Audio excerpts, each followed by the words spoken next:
This episode is brought to you by LifeLock. It's tax season, and we're all a bit tired of numbers. But here's one you need to hear. $16.5 billion. That's how much the IRS flagged for possible identity fraud last year. Now here's a good number. 100 million. That's how many data points LifeLock monitors every second. If your identity is stolen, they'll fix it. Guaranteed. Save up to 40% your first year at LifeLock.com/podcast. Terms apply. Hello, this is Simon Brew. I'm the editor of Film Stories magazine, and a very warm welcome to the Film Stories podcast. Sorry about that. I literally had to fly in from outer space. Come with me. And I show you how deep the rabbit hole goes. And movies that had stories. That the story just sucks them in. This is just the beginning. Stories. We would be honored if you would join us. Hello and a very warm welcome to Film Stories with Simon Brew. I am Simon Brew. As always, it's all you need to know about me. The aim of the podcast, though, as the title suggests, I'm here to talk of the stories of films, and I tend to talk about development stories, release stories, marketing stories, production stories, all the little bits and bobs that go to make the films that we know and sometimes love, just that, the films that we know and sometimes love. The films I tend to cover in this podcast, well, they tend to have a bit of a mainstream leaning to them. They're films that I'm interested in or invested in to some degree as well. I'm not interested in punching down or snark, really. I just think it's such a monumental achievement to get a film made that ultimately that's what this podcast is a celebration of. But that's as much introductory waffle as you need from me. What I'm going to do now is crack on with the first of the two films I'm going to talk about, and in time-honoured fashion, I'm going to play a snippet of its trailer.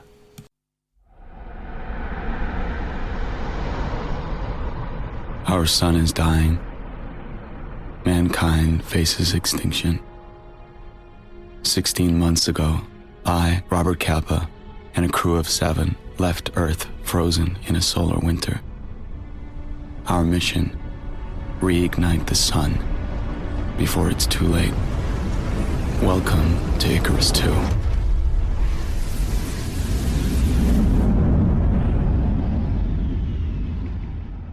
Welcome indeed. More to the point, to 2007's Sunshine, directed by Danny Boyle, written by Alex Garland. Danny Boyle films tend to only have 1 or 2 writers credited. He's not one to go in for massive rewrites and in the terms of getting lots of other writers in to do the rewrites. He tends to stick with the original writers. The cast for this one, well, it's Cliff Curtis, Cillian Murphy, Michelle Yeoh, Hiroyuki Sanada, Rose Byrne, Benedict Wong, a young Chris Evans in there, and Mark Strong in his traditional and Mark Strong role. The story of this one, though, well, having completed work on his film 28 Days Later in 2002 and then Millions, which I must come to in a future podcast, in 2004, Boyle was on the lookout for his next project as director. Now, a huge fan of science fiction, he'd actually come close to directing the film Alien Resurrection, which came out, 1997, and ultimately he'd walked away from that project, admitting that the visual effects work at that point was a little beyond him. He did then tackle a science fiction project, not that you're likely to have seen it. He made a third of the film Alien Love Triangle. And what this was 3 30-minute sci-fi shorts bundled into one feature that was due to come out in 2002. But the 2 other so-called short films in that turned out to be Mimic and Imposter, and both were extended to feature length in the end, which left Alien Love Triangle, Boyle's third of that project, unreleased. It starred Kenneth Branagh, and in fact it only got its first public screening in 2008, and his half hour has not been released on any format since. But ultimately, what did emerge from his interest in science fiction was the film Sunshine, and this was a movie that Boyle describes to this day as the toughest film he's ever made. Now, I should note from the off, he talked extensively about this film with Amy Raphael in an excellent book she's done of interviews with Boyle, and I'm citing that a few times in the course of telling this particular story, as well as the very generous DVD and Blu-ray extra features. Those two have been the source of what you're about to hear. The start of Sunshine, though, was Alex Garland. Now, Garland had made 2 films to this point with Danny Boyle. He'd written the screenplay for The Beach and the book of The Beach, and he'd written 28 Days Later, which had proven to be a sizable British hit a few years before. And he penned the script for Sunshine, and what he was looking to do was an idea about the future of the human race, but from an atheist and physics perspective. And so he penned what was a 90-page screenplay, and he met Boyle in a pub in London at the end of 2004 and handed over the slim document as it was at that point. Now, it was very different to the resultant film that we'd ultimately get. Boyle would say at that point the concept was quite small, but what he was really struck by were the huge images within this film, in particular the sun. And so, while Boyle would say, I didn't want to avoid this incredible setting by staying in a psychological world, which is what Alex's original script did, he also would add that I wanted to make it into an event, and he wanted to he wanted to work with Garland to make that happen. He was also really conscious that science fiction films hadn't really focused heavily on the sun before, that he saw a little gap. He saw a story he could tell. Now, coming to the story as an agnostic, he also wanted Garland to add a more spiritual dimension to the script, put a little more ambiguity into it. And he was still in 2 minds to the point where the issue over CG was a sticking point in his head. But in this instance, he decided that he was going to embrace it, that he was going to take on the project, figuring that the film didn't have to rely on computer graphics and visual effects, but still needed to embrace them, but nonetheless in an environment that made it possible for it to be as real as humanly possible for the actors. Now, it would take quite a while to set this film up because the development between Garland and Boyle began, and lots of rewrites and evolutions of the script happened. And all the while, the size of the project was growing. And in fact, in the end, it would, as they would say, it would take around a year to set up. It would take, about half a year to film. It would take another year in post-production. And as a consequence, that knocked Danny Boyle's involvement in the 28 Days Later sequel, 28 months later, down to, in the end, taking executive producer credit, helping choose the director, and then watching some cuts and leaving a few notes. The scale of the film they wanted to tell, well, Alex Garland had assumed from this it meant that Hollywood money was going to be required to make it. And at this point, the film was being budgeted in around the $35-40 million mark. And at this stage, it was felt that you needed one of the Hollywood majors to put the cash in. But they weren't particularly forthcoming. That 20th Century Fox was a logical home for the project. That's where Boyle had made, for instance, The Beach.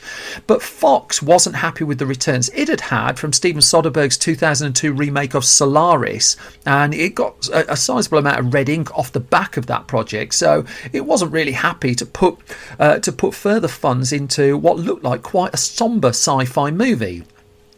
In came producer Andrew MacDonald, and what he managed to pull together was a matrix really of British investment to pull the film together. And also they did manage to get some Fox money in there as well, but they went through the Fox Searchlight label, which had its own separate pot and was able to hunt for smaller projects. With the money in place then, Boyle knew that he couldn't approach this film in quite the same way as he'd done his others, that science fiction came with some very, very heavy demands. And so for a start, this is the first movie that he made that he storyboarded, which he hadn't done before.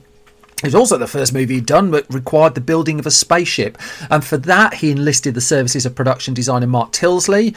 And there's an awful lot of research that went into the making of Sunshine, but also part and parcel of that research was knowing what rules to break. So I'm reminded of a story I was told about the director Roland Emmerich, who made The Day After Tomorrow, of course, and I will come to that in a future podcast. And while researching the Day After Tomorrow, Emmerich was said to have basically worked out the rules of global warming. He worked out how it was all going to work, but then also knew that he was going to break them all because he was trying to make some degree of cinematic spectacle. In the case of Sunshine, it wasn't a case that Boyle was going to break every single rule because he wanted it to feel real, he wanted it to feel authentic, but he knew also that the drama had to work. And so, for instance, there are things like the radiation shields on the main ship that we see see in the film, the Icarus II.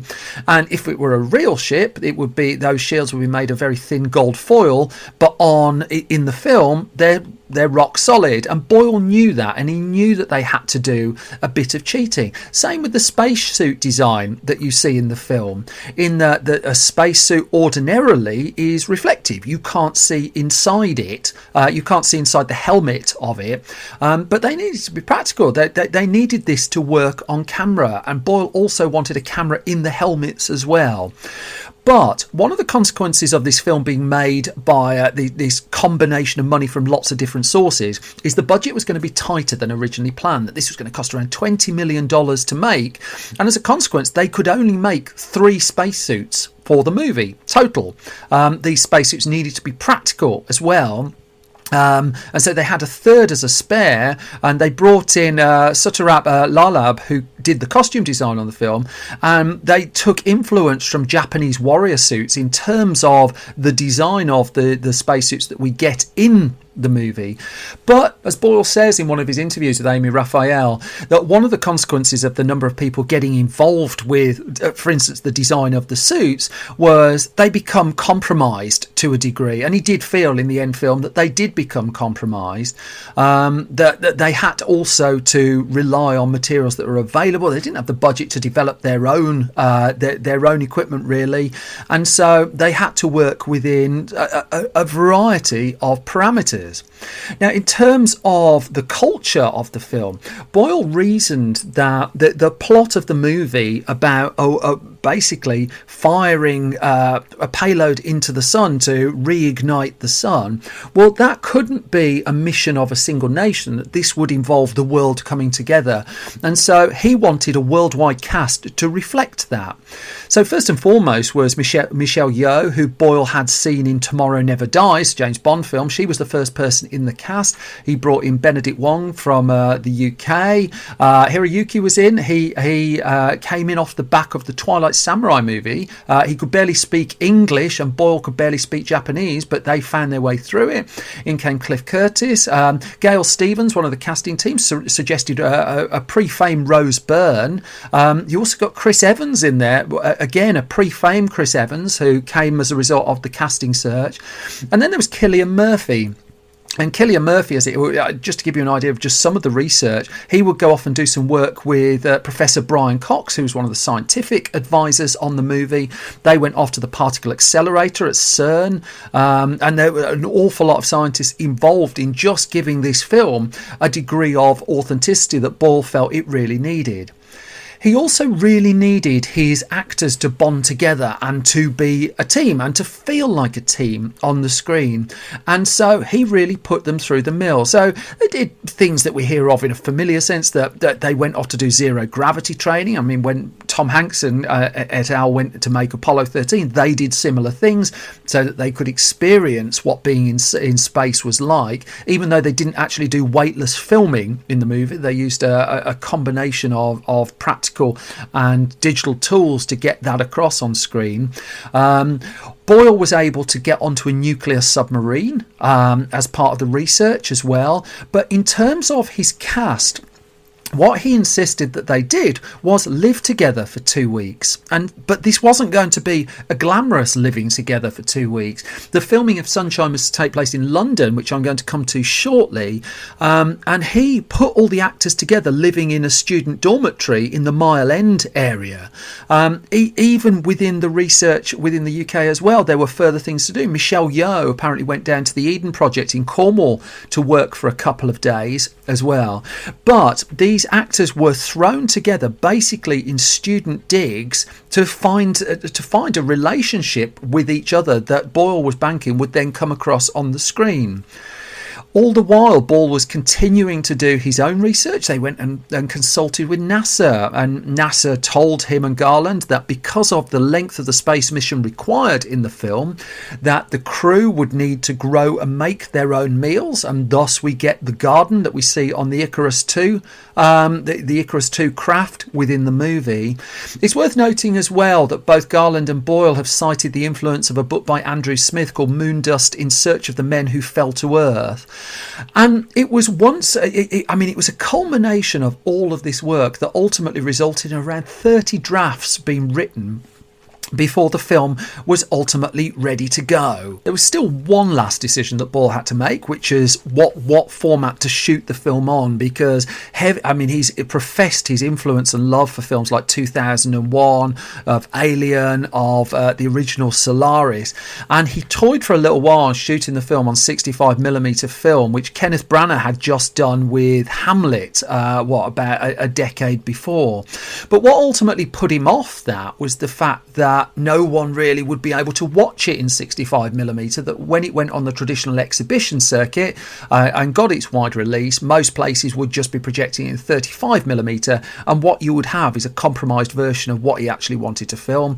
And so he opted to go with 35mm in the end, and the way that most people would ultimately see the final movie, with Alwyn Cutler on board then to shoot the film as its DP, Chris Gill hired as its editor.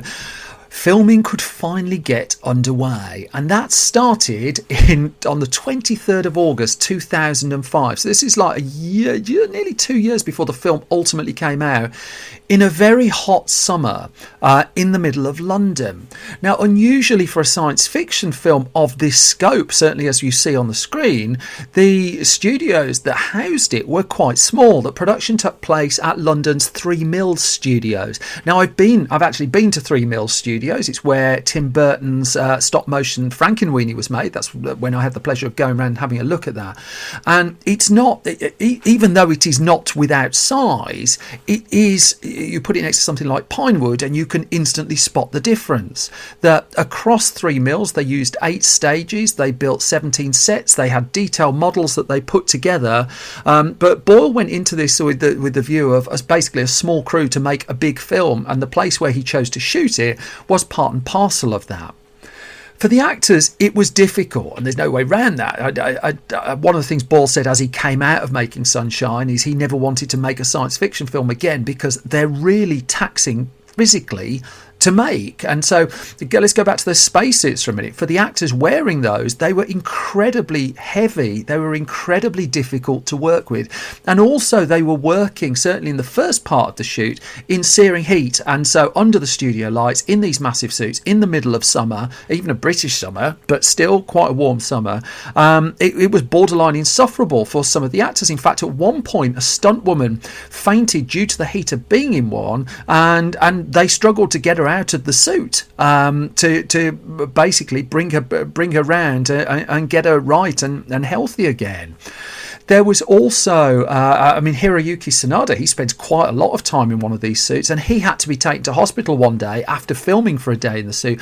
Such was how physically taxing they were to wear and also to work in, that these are suits designed to be used in zero gravity, and yet the problem with planet Earth, the problem with London, is there tends to be gravity, really. Boyle was very true to the idea of giving the actors physical things to work with and physical things to react to.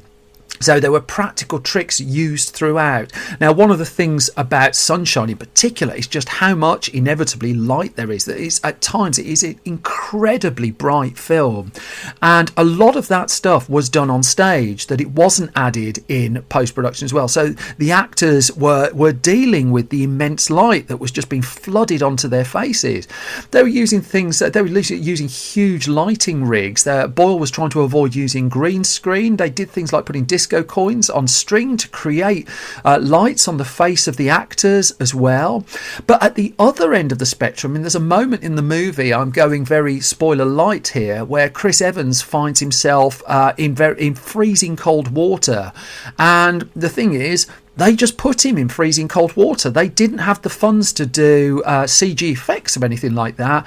Evans was put into a tank of freezing water, and the shivering you see on screen is very much Captain America lying prone, shivering his face off on screen. It's real. And Boyle, in Amy Raphael's book, argues that the actors wanted it this way as well, but even so, it was a hugely intense shoot for them.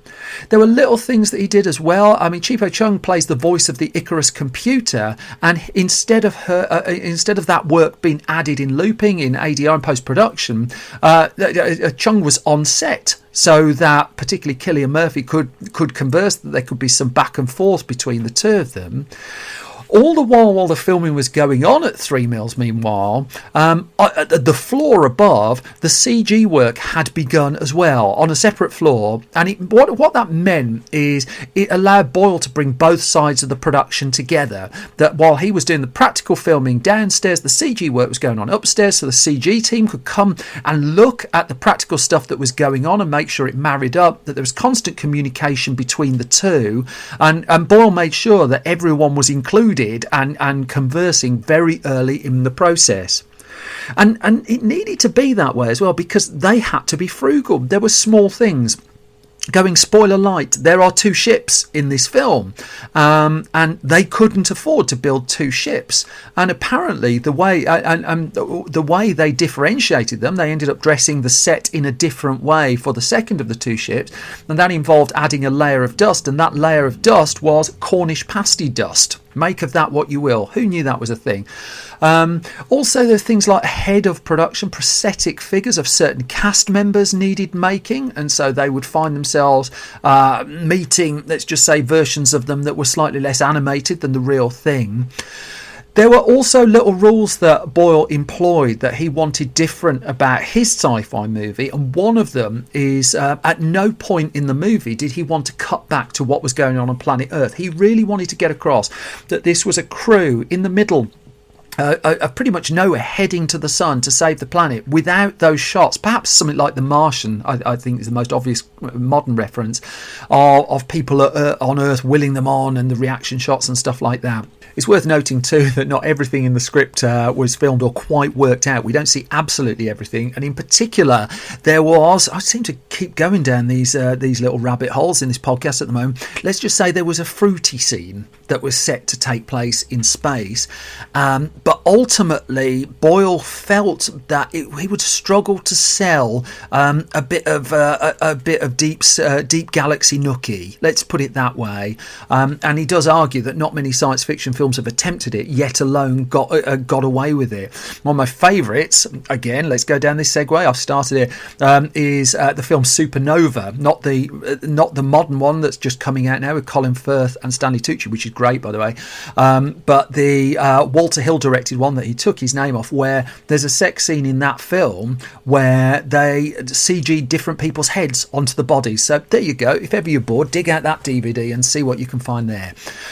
On to less fruity matters. Production would wrap up around 4 months after filming originally began, but then the really intense work would ramp up all over again. That this would be a very, very long edit, and again, going back to the excellent Amy Raphael book, in there Boyle talks quite candidly about the fact that he thinks he and Chris Gill spent too long editing the movie in the end, and that to a degree he lost the feel of the film.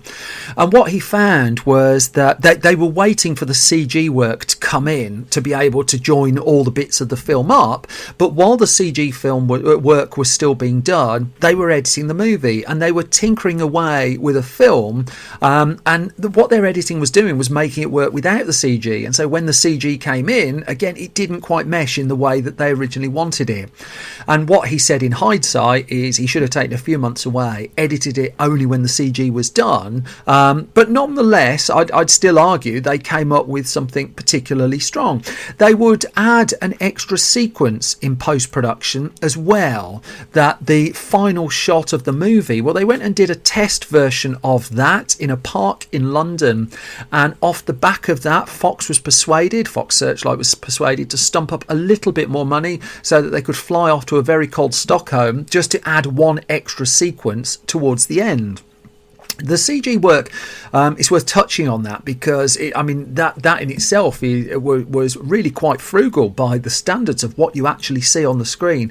It was done by the award-winning MPC in London, but they offset the fact that they were working on a tight budget by the fact that they were working on a film with an enormous budget at the same time. So the same company was doing the effects work for Roland Emmerich's 10,000 BC, and basically the fact that it had one very, very well-paying job allowed allowed MPC to take on this slimmer, in terms of finance anyway, project which turned out to be Sunshine, of course.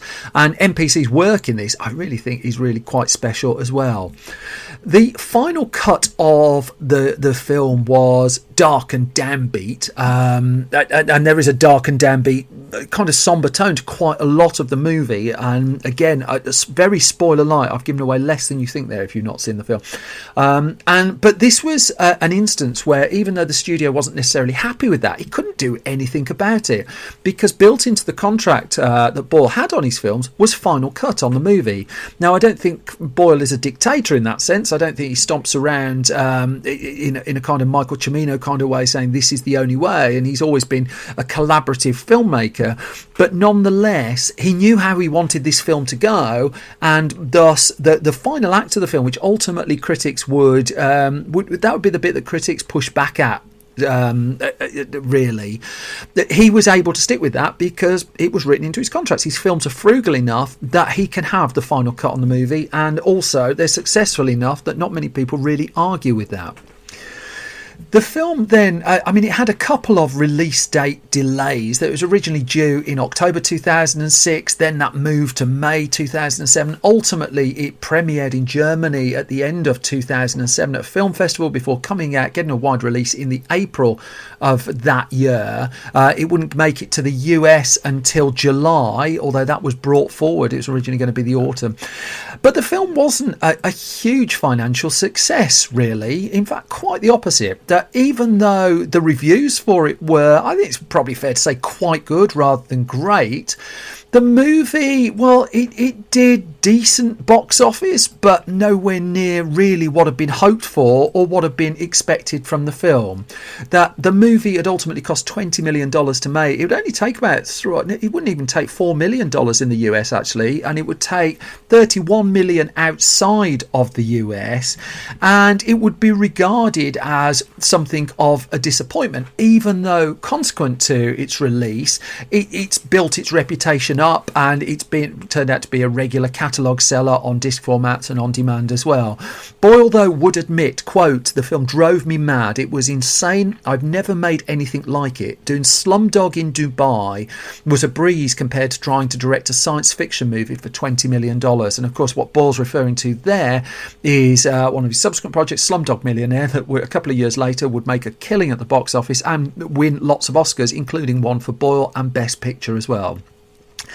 What Sunshine would also mark would be the last of the three films that Boyle and Garland would do together. They've not worked together since, and that's a pity, because I think if you look at The Beach, which has its problems, but I'll come to that in a future podcast, 28 Days Later and Sunshine, there's huge ideas in all of them. The very fact that Boyle was able to get this film made at all, though, and released, and we're still talking about it, 12, 13 years on, I think that's really something. Do dig it out if you've not had a chance to see it. Don't let anyone spoil it, though. And that brings me to the halfway point of this latest episode of Film Stories. I am a sole independent nerdy man who sits in a room and does this without the backing of a company or anything like that. Thus, the only reason I've got this far is thanks to your support and for your word of mouth. If you do like this podcast, I'm always hugely indebted to you. If you could go out and spread the word, if you could subscribe at your podcast repository of choice, if you could leave ideally a hugely positive review, those things really help me enormously get the podcast noticed by more and more people. Also, I've got new issues of Film Stories magazine out at, you can find out more about that at store.filmstories.co.uk, and the new issue of Film Stories Junior magazine is in production at the point that I'm recording this podcast as well. Again, it's the same URL to find out more about that. But that's enough plugs. Let's get on with the second of the two films I'm going to talk about in this episode of Film Stories. I'm staying in the 2000s for this one. I'm going to do a sequel. I'm going to play you a clip.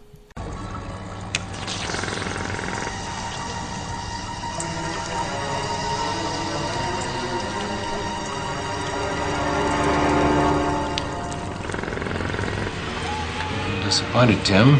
Does your mom know you've been smoking? Uh-huh. Yeah, that one's gonna have to be shelved. Damn, pigeons. How many times am I gonna have to replace those goddamn windows? More than once is the answer to that. That was a very non-descriptive and pretty useless clip from 2003's Final Destination 2, directed by David R. Ellis, who I've covered before on this podcast, where I've talked about the majestic snakes on a plane. Written by J. Mackay Gruber and Eric Bress, with story and characters by Jeffrey Reddick. Cast for this one, led by the likes of Ali Larter, AJ Cook, Michael Landis, James Kirk, Linda Boyd, Keegan Connor Tracy, and Terence T.C. Carson, and of course Tony Todd as well. How could I possibly forget him? Now, when Final Destination 1, which I covered in a previous episode, was released in cinemas in March of 2000, it proved to be a surprise hit for New Line Cinema. That it did $112 million worldwide on a pretty modest budget. And New Line Cinema at this stage, I mean, it was the house that was built off the back of the Elm Street films, really, and it was never shy about looking for a sequel to what was regarded as a horror hit. Even though Final Destination wasn't perhaps an outright horror film, it certainly fitted that target market and that subset. And so New Line approached Jeffrey Reddick, who was the man who who came up with the idea for the first Final Destination. Now, Reddick, of course, you may be familiar with the story, had originally come up with the idea of the first film as a sort of X-Files episode. That was what sparked him originally. And then once he'd come up with that, in came director James Wong and his writing partner Glenn Morgan, and they reworked the idea into the resultant Final Destination that we got. Now, Reddick, though, was interested in developing a sequel to the movie, and what he quickly noted was this wasn't your traditional horror follow-up. That this wasn't a case of his, and they say this a lot in the commentary track on the DVD. Actually, this wasn't a case of it was a bad guy in a hockey mask. That there were themes here that they could explore and play around with that would be slightly less traditional for this kind of film. Now, he came up with a few possible ideas for what the movie could be. So, Final Destination, if you're not familiar with it, they tend to, they start with a premonition of a huge accident. So, in the first film, it's a plane crash. Then the premonition, I can't get past this spoiler, I've got to say, the premonition happens. And then the whole idea then is if you've managed to survive, death has a kind of flight plan for you and will come and catch up with you, or will it? Leave you a little bit of mystery there. And so in the case of Final Destination 2, he was originally came up with the idea of starting with a big hotel fire as being the catalyst for the new film, but he threw that out. And what changed was when he was just off on a drive and he saw a massive truck carrying logs while he was out driving, and that was his moment. And so what he did is he tied that to this underlying thought he had in his head that there was something of the Twilight Zone about Final Destination, that it had set these rules, it had set these foundation and spiritual myths behind it, and then you put something else on top of it, in this case a load of bloody logs. But there was a problem. As much as New Line Cinema wanted to fast track a new Final Destination film, I mean, this one wouldn't come around till about 2-3 years after the original film, and it didn't help that both director James Wong and his writing partner Glenn Morgan, who'd been so pivotal to the success of the first film, were otherwise engaged at this point. They were both working on other films. They were working on the films The One and Willard, and as a result of this, fresh personnel were going to be required for Final Destination 2. The producers of Craig Perry, the producer of the film, he and New Line heard around 60, 70 different pitches they talk about on the DVD commentary of what the sequel could be. They met with a lot of writers. They heard a lot of ideas that they didn't like. But then in walked Eric Bress and J. Mackay Gruber, primarily off the back of their script for a film that hadn't been made at that point called, you might have heard of this, The Butterfly Effect. Now, The Butterfly Effect wasn't in production, but the script was getting a degree of buzz, and they did a deal with New Line that they would write Final Destination 2 if they'd be allowed to direct The Butterfly Effect, and that was the deal that was done, and they did go on to direct that movie.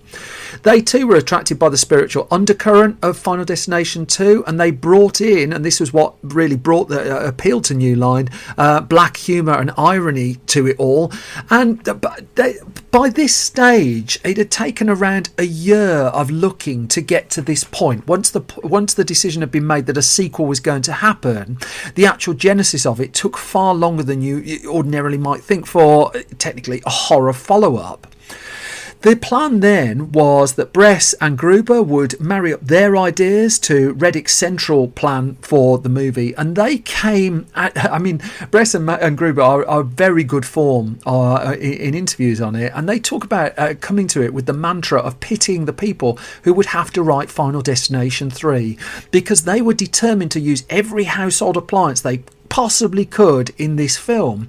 They wanted in part to make people scared of their own homes, and they also knew, particularly off the back of the first one, that the built-in audience for this was going to be in on it a bit more, that they'd know some of the rules of what was going on, although not everyone would, of course, and as a consequence they really wanted to build misdirection into the sequences that they put in together for the movie. I think they really do that particularly well. They knew too that one of the problems of this is the first film had the luxury of taking its time to set up the whole idea of death has a plan, and in this case they had to explain this all over again just to appeal to the people who hadn't seen the first film. They knew that the exposition was going to be a problem. They knew that they had to put these rules in place whether the audience was familiar with the movies or not, and so in the end what they did is they came up with the sequence that plays over the opening credits where there's an interview going on the telly. And they were also conscious that because they were expanding the mythos of it a little bit, they were adding rules on top of rules. And there's a couple, as a consequence of exposition sequences that take place within the movie, but what they realised after the film was released was the audience was probably a little bit more tolerant of it than they realised, and willing to fill in some of the gaps, because what they actually wanted was the film just to crack on and kill a few people, which of course it ultimately got round to doing. There was still the problem of who was going to direct the film, though, that because the movie had lost James Wong, the director's chair on this particular project was empty. Step forward then the inspired choice of David R. Ellis. Now, Ellis had been working in stunts in movies since his teens, and he'd gone on to become a stunt coordinator, a second unit director, a stunt performer. He'd worked on things like Friedkin's brilliant To Live and Die in LA. He'd worked on Waterworld. He'd worked on the 2 Matrix sequels. He'd helped put Quidditch together in the first Harry Potter film, and he'd done Harrison Ford's Jack Ryan movies, and one of the projects he'd just come off was The Perfect Storm as well. And as he told IGN in an interview around the time of the film's release, and Ellis has sadly passed since, he said he wanted to base this film more in reality than the first one. He didn't want to shoot this as a dark and moody horror. He wanted Final Destination 2 to feel like it was in the present day, taking place in daylight. And so he approached the film and the sequences with that in mind. And so the incredible opening sequence of the movie, in the script it just said something along the lines of, there's just going to be a terrific crash. And what he decided was, first of all, this was going to take place during the day, but he wanted to choreograph something, and the objective, choreograph something really special, and the objective was he had to kill lots of people, but he knew one of the challenges of this film was having to kill lots of people with not much time to shoot the killing of lots of people and not much money to spend on killing lots of people. And so he was really attracted to this challenge. He was also aware that because this was a Final Destination film, he'd have an R rating to play with. He had the latitude. He could go a bit gorier. He didn't have to cut corners to appeal to a family rating. Also, because of his own stunt background, he was very, very keen to make the film as practical as humanly possible. That he watched, he hadn't been a massive, he wasn't someone who'd watched the first film and then lobbied to direct the second one. That at the point where he was offered the job, he did watch the first movie to give him a flavour of it, but he knew it was incumbent on him to raise the bar a bit when it came to the sequel.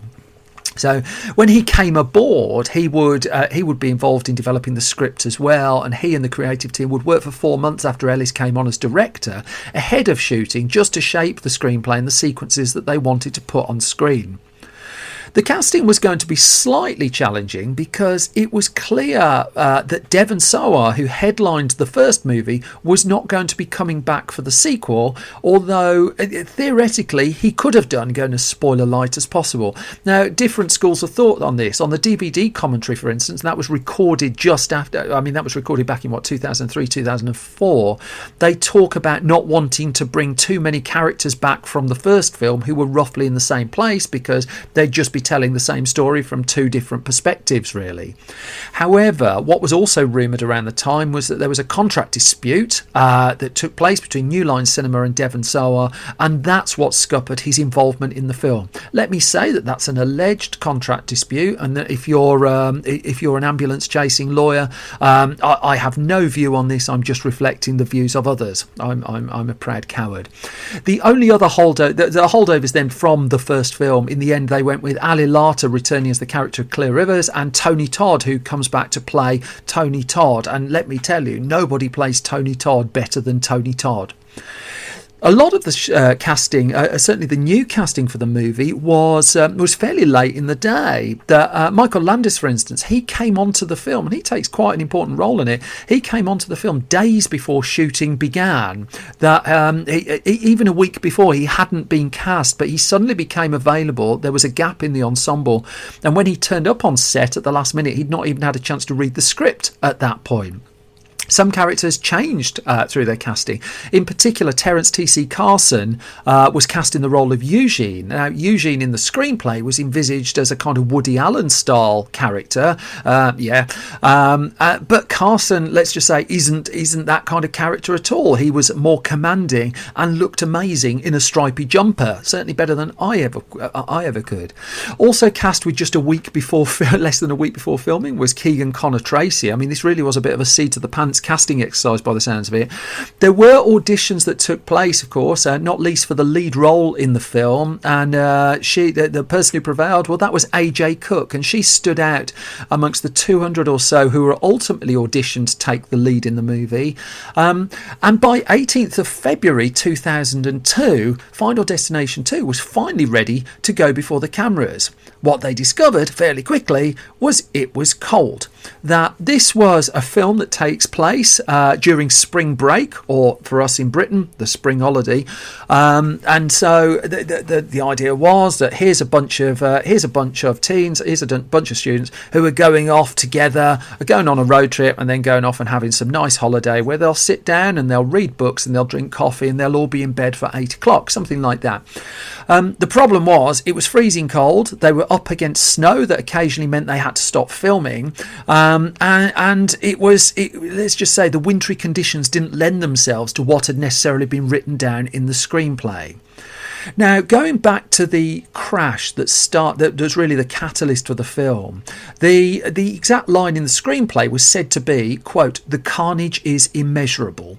And David R. Ellis, well, he got dressed, he rubbed his hands, and boy did he take this on. And he used his experience from the last two Matrix films, and he plotted out how this sequence was going to come together, this immense car crash. Now, on a practical point of view, what they were able to do was shut down 4.5 miles of highway to film it. As a consequence of that, every car that you see in the sequence is a stunt car, or it's something to do with the production. And they had to work out the sequence that the cars were coming in. They had to work out the order in which everyone was going to die or be injured or whatever. And so they did this in the time-honoured tradition. They got a bunch of Matchbox cars out and they sat on the floor and they started mapping it out that way. In fact, even the night before they started shooting this sequence, they were sat on the floor of the hotel with toy cars, just prepping and making sure that they got the order right, that the thing started with toy cars, then storyboards, then they had to prep the physical cars themselves so that they'd be safe for the stunt team, and there are a lot of stunt performers at work here, and then it comes full circle, they're sat with the toy cars just to make sure it all worked. The key moment in that huge crash at the start is the dropping of logs off the off the truck that I mentioned before. And they try to do this practically, but the problem they found is when you drop logs off a truck, they bounce about an inch off the floor. That didn't really give the level of cinematic drama, I think it's fair to say, that they were looking for. As a consequence, that was one of the moments where they brought in CG, and the logs that you see in the movie, once they come off the truck, they are computer generated. And there are moments, obviously some more obvious than others, where they did lean on computer work in order to get across what they were trying to get across. But still, there was that grounding in practical that they were really looking for. So there's one sequence that takes place fairly early in the film. It's a delightful sequence as well, where an apartment building starts burning. One of the characters in their apartment carrying a very posh Apple product, no sign of product placement there, chums, and it sets on fire. And what they did for that sequence was they built the apartment on a stage. They put gas jets in the floor. They went backdraft, really. They built on, and I'm coming to that in a future podcast as well, they went on the principles that had been established in that film, and thus they could control where the fire was and how severe it was, and they put the sequence together as practically as they humanly possibly could. There's also a sequence that takes place in a padded cell. This must all sound really odd if you've never seen the film. And the problem they hit when they were filming there was that the whole set was white. And as a result, the cast and crew quickly realised that they needed to take their shoes off for this one. I mean, my late mum would be proud of that. They'd all have to wear white socks and such like while they were shooting those sequences, for fear of just getting any dirt or muck anywhere on that particular set. On a more mundane level, there's a sequence where someone's in a dentist's chair and a fish lands in their mouth. Again, if you've not seen the film, this might all sound a bit odd. No computers there. That was just one of those things where it took an awful lot of takes to get right. It feels to me like that's the equivalent in Final Destination 2 of Ripley shooting a basketball in Alien Resurrection. That they basically had to drop this fish in someone's mouth and they kept missing, and eventually they finally got it in there, but it took quite a while for it to precisely land where they needed it to land. There's one particular kill in the film that involves a pane of glass, which it's an absolute hoot on screen, I think, but it surprised me to learn that was done practically. I thought there was a large degree of CG in that, and it involved, rather than actually putting a human being under said pane of glass, they built a full cast of the actor concerned. The glass did its work, and the first attempt to kill this fake actor didn't work and left the legs just still standing. So what they did is they went back and added more charges and explosions, and they put in more blood packs so that it splatter everywhere. They tried that one, and the effect all worked in camera to the point where the tape of that effect pretty much went on loop on set while they were shooting the movie, and they all passed it round because it had gone so well. Pretty much a fairly big morale boost on that one. The film was, it was shot in Vancouver, so shot in Canada, using a mix of studio and location stuff, and it was quite a long shoot, really. It would wrap up filming on the 3rd of May 2002, so it'd been the practical side of it took about just shy of 3 months, which for the film it might be something of a surprise. The movie had cost $26 million to make, and it was still some way away from its release date, which will come at the end of January in 2003. In came the effects company Digital Dimension to do the CG work and a lot of the post-production work on the movie as well. And then it was into post. Now the film was, as you would expect, tuned a little in the post-production period. That what they found in the edit was they didn't necessarily need to give as much information to the audience as they originally thought. There's a moment in the film where a character has his hand down a waste disposal unit, and they shot a reasonable amount of coverage of this, but what they realised as they edited and tuned the film was that the audience again would fill in the gaps, that all they had to do was show the basics of a lot of the setups, and by what they didn't show, well, that would get the reaction from the viewers at the end of it all. That said, there was still work that needed to be done around the ending of the film. That they cut together 5 or 6 different versions of the final scene in the movie. I'm not going to tell you what it is. I mean, it had been a tricky one to shoot just because they're sat around a table and they're outside sat around a table, and so the light was diminishing as they were shooting. So as they cut to different people, what you're actually seeing is shots pieced together as they had to keep moving the table around this vast expanse of space to be able to catch whatever light that they could. But they tried it in a variety of different ways to gain the maximum effect, and also what they were trying to do was leave the door open to a Final Destination 3. That Ellis had been signed on to make the third Final Destination film, and he was open to the idea of doing it. The problem was actually that he was going to go straight into the making of the film Cellular with one Jason Statham. I've heard of him. I gather he's quite good.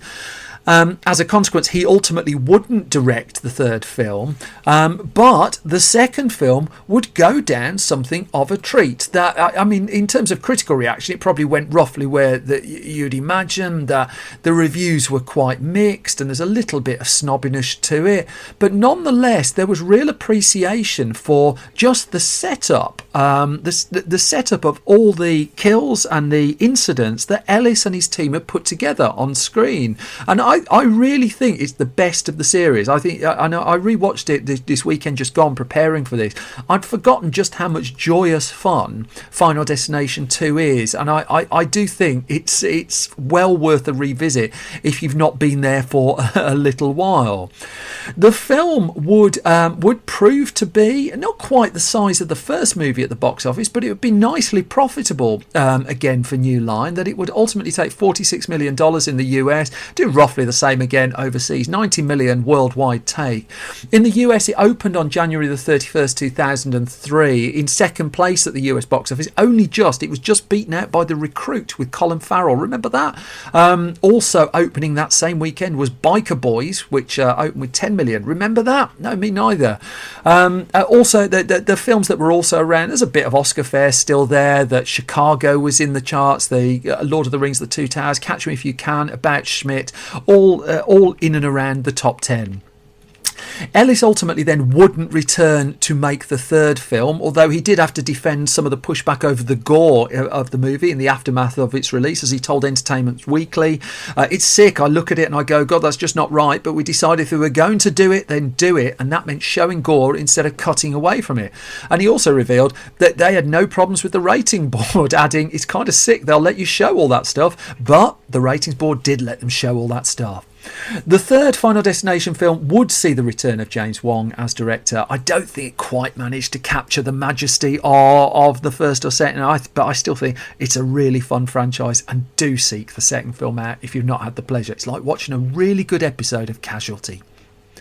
And that brings me to the end of this latest episode of Film Stories. You can find more from me on Twitter at Simon Brew. You can find the entire Film Stories project at Film Stories Pod.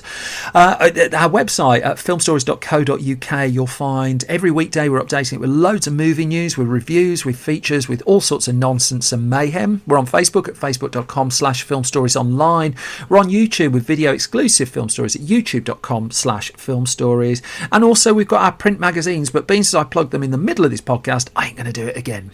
Instead, I'm going to wish you the very best. I'm going to thank you for your time and thank you for listening and for supporting me. The most important thing, as always, is that you stay safe and well.